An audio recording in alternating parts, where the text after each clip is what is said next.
Hello, race fans! Welcome to Overtune Update 102. This video is for YouTube where I can post a much longer video. I am sorry we have not been posting videos for a while, and that is because of the traction we're getting on TikTok and Instagram and Twitter. We're getting more traction on the 2-minute videos than we are on the YouTube videos, but YouTube allows us a longer format. So we're going to do this one because I want to explain some stuff going through Overtune. So this is Overtune. When you first start the game, you're presented with this screen. You don't have, it looks like there's something missing on the left hand side, and that is because there is. The tracks buttons to go to the track select screen. That is because when you first started, you don't have a car. Now, you can look at the story. This is going to give you a little bit of the story, and it's part of a novel that's in works. There's a help button, so you can look through all that. We can go down to settings, and if you need to know how the controllers work, they're right here. Yeah, right now we support Xbox, PS4, Logitech, and keyboard. The mouse actually doesn't do anything but click the buttons. And if you need to change your audio up, you do that right here. And you can change everything will stay. Now, the one cool thing that Overtune does that I've not really seen in a lot of games that have audio is when you mute something and you unmute it, it goes right back to where it used to be. So like I got the music turned down a little bit, I turn it back up, boom. It goes right back to its previous value. So we save all that. We're still working on putting stats in, but they do work. And this is where you change the colors of everything. Now, I intentionally did this so that you guys could change all of these around. And that way you can record the numbers. You can take a screenshot of your colors. If somebody liked your colors and say, hey, what's your color setup? You can come back to the screen, take a screenshot, and share it to them. And they would have all the same values you're using. So we need to go to the garage and buy a car. Right now, we've only got one ready. So that's the only car that's available that has a number 1 on top of it. So, and I'm going to buy that. That one won't be there in the final game, so. And when I buy the car, I have to go back to the garage because I hit return instead of going over to buy. So this car costs $600, and well, $600, and we have $1,200. So, and it tells you its horsepower, its brake power, its weight, and speed, and max speed. So we're gonna buy it, and I'm gonna change the color from blue over here to solid drab. It's, army color. Or, you can go to black if you want. Just select the color that you want and come down and hit and apply, and it applies it. We have this set up so we can add more colors later on. Right now, this is just set for these 11 primary colors that we're using. So, and you can change this color into any color up there. But like I said, we will add colors later on. Because it's not something we have to do right now. This pink actually looks good. The pink really does look awesome. It's actually a very good looking color on the car. But I'm going to go back over here to this. Dark green looks good too. Gives a nice, good shadow reflection. But I like the olive drab. So I'm going to go back to that. And I'm going to return out. And if I wanted to, because we have a little money, I can come to modify. And I can modify the car. You can come back up. Now, when you modify the car, like I wanted to buy this one, and I go up, not enough money, well, I'm going to sell those, and I'll get my same money back. So you can up and down as much as you like here. The only time this is going to be effective is if I sell this card, then I'm only going to get half the price of the car back. So I will only get 300 instead of 600, but I will get any modifications I've done. So you can unlock suspension, you can unlock your acceleration, which means you can take your acceleration up a little bit. You can take your suspension and kind of move it around. And if you find you messed up on your suspension, you can come back and load the defaults, which are these right here. These are the defaults for the suspension. So you can always reload those. And you won't actually see the defaults there until I buy it. So these are the defaults for the suspension. And like I said, if you screw it up, you just come back and, you know, hit that. I'm going to buy the acceleration too, because I want to up my acceleration a little bit. So, actually, I want my acceleration all the way up. Whee! So let's get back up there, since I didn't cough and move my controller. There we go. So, then we hit return. Now, after you come back to the scene, when you go back to the garage, the track button will be there. So you can just go to the track after you select your car. When we put another car in, and you select over and you buy that car, if you have enough money, you can buy that car. Then what will happen is you'll have a button that comes up that says if you want to select it. And then this car won't be selected anymore. The other car will be. So I'm going to go over here to the tracks button. Now, each track has 4 modes. Weird. You have 4 ways of playing this game. So we have a view mode. We're going to look at that. The view mode is just a camera that runs around and shows you the track. And the reason it's showing you the track is so you know if you want to race this track. Now, Overtoon is set up in tier systems. There's tier 1, 2, 3, 4, 5, and then the super ultimate race. So there's 126 races because each tier has 25 races. But you only have to collect 25 race points to go to the next tier. Okay, each tier requires 25 additional race points. Somehow I got a rock stuck up there. I got it correct. But each tier only has 25 race points to go to. So once you go up and you get tier 5's 25 additional race points, then you can go to the super ultimate race. Now, all these races, like I said, have 4 modes. The clock one is just you and a timer. So we're going to race that, and I'm going to show it to you. This is just you and a timer. Now, the little gear icons you see are checkpoints, and you have to go through them. However, if you see the size of that flag, that whole setup, that's how big the checkpoints are. They cover that entire area, so you don't have to, like, oh my god, I just missed a gear. No, you didn't. The gears are the center of the checkpoints, so you can come out a little bit and run. Okay? Another thing you can do in Overtoon is the cars can jump a little bit. And that's about all they can do. There's really not a whole lot of special eds. Now, if you miss one of these checkpoints, you will get an alert or a little pop-up right underneath the target time there that says you missed a checkpoint, so you can go back and get it. Now, the importance of that and the importance of these checkpoints is for the AIs. Wow, that rocket just doesn't like me. So, like I said, the importance of that is because of the way these AIs are set up. And we don't have AIs on a track like this. On a time track, you do not have AIs. This is just you and the clock. You do have weather. So it may rain, snow, sleet, whatever. But the idea is to beat the target time. Or to come as close to it as you can. Oh, all my rocks are floating. Okay. So, anyway. You get as close as you can. You get, if you can hit the target within 15 seconds plus or minus, then you get 3 points.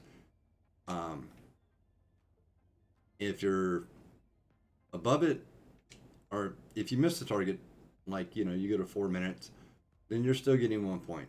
If you go to 3 minutes and 45 seconds to 4 minutes, you're getting 2 points.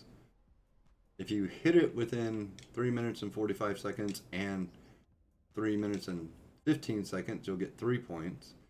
If you hit it within 3 minutes, you'll get 4 points. And if you hit it anything less than 3 minutes, you get 5 points. And the biggest difference between the tracks, which is why we have multiple tracks, is on this one, if you hit the target time within the plus minus 15 seconds, you get the purse, which on this track is 500. But if you hit it in way less time and you get the 5 points, then you get a multiplier to that purse. So if you get 4 points or 5 points, then your purse is multiplied. So you can make more money on this track. See, we got 5 points, we got 1,125. So we did good. That's good. Now we have a position race. Now this is where the AIs come in. There they are. They are completely random. These AIs are so random, there's a 1 in 7 quadrillionth of a chance they will actually duplicate.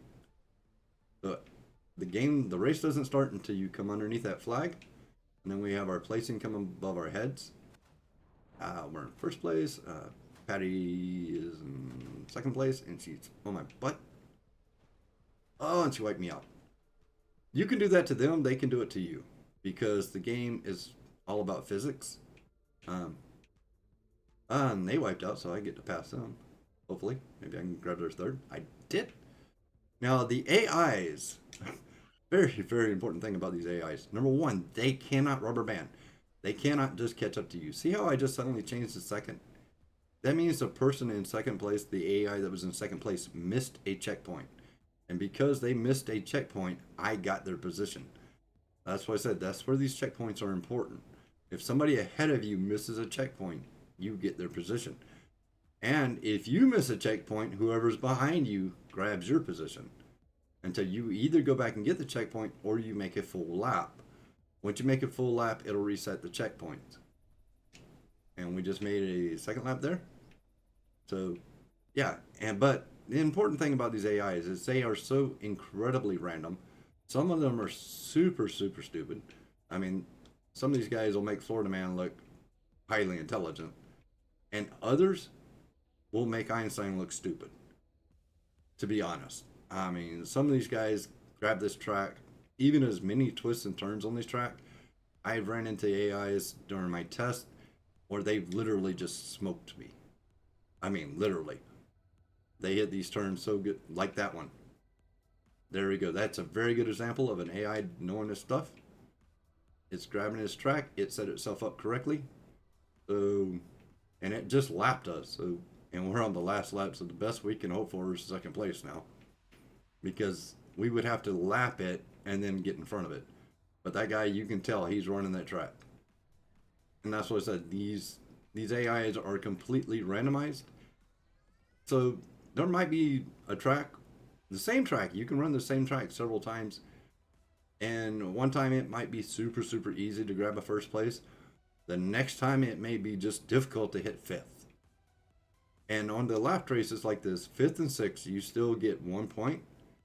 You get 2 points for fourth, 3 for second, 4 for second, 5 for first, 3 for third, 2 for fourth, 1 for fifth and sixth.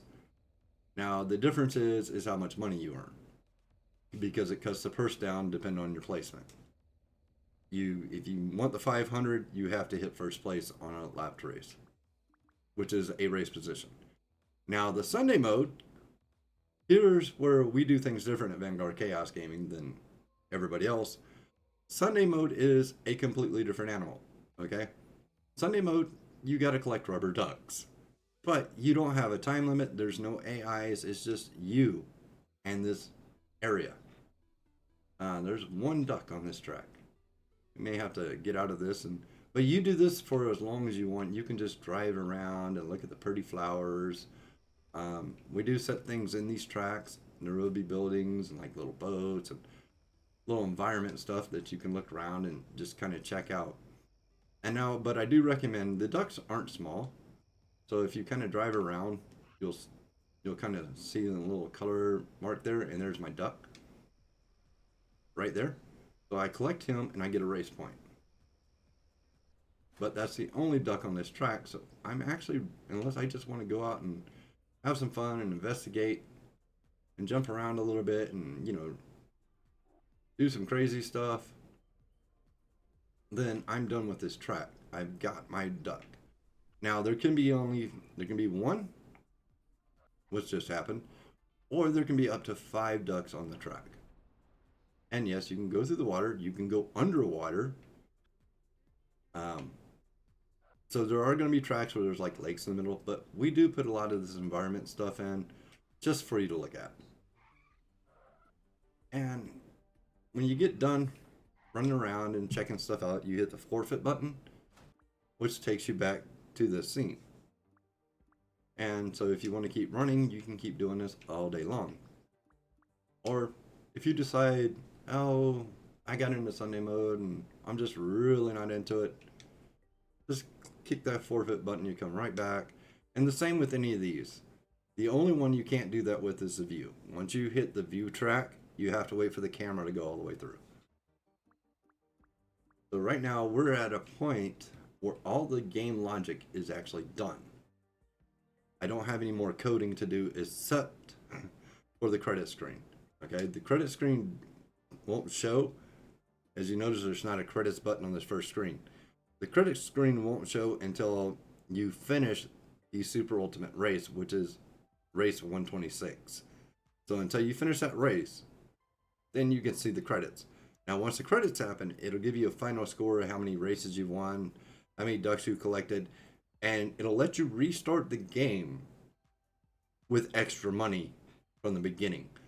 So that's what that is, so you can play through the game again. And every time you play through the game, that number increases. So the first time you play through the game and you beat it, or whatever, you get done with the game and you reload it, it'll multiply, it'll come up with this calculation for everything you've done. Then it will multiply that by 1 because that's your first reload. Now, when you go through it all again and you get through Super Ultimate Race and you finish that, the next time you load it, it multiplies that calculation by 2, then by 3, then by 4. So you can keep reloading the game, and you start with these massive amounts of monies, which means you can hype up. You'll be able to buy more expensive cars. You'll be able to hype them all the way up. Yeah. And another thing about Overtune, which I forgot to explain, is when you modify this, there's no top level.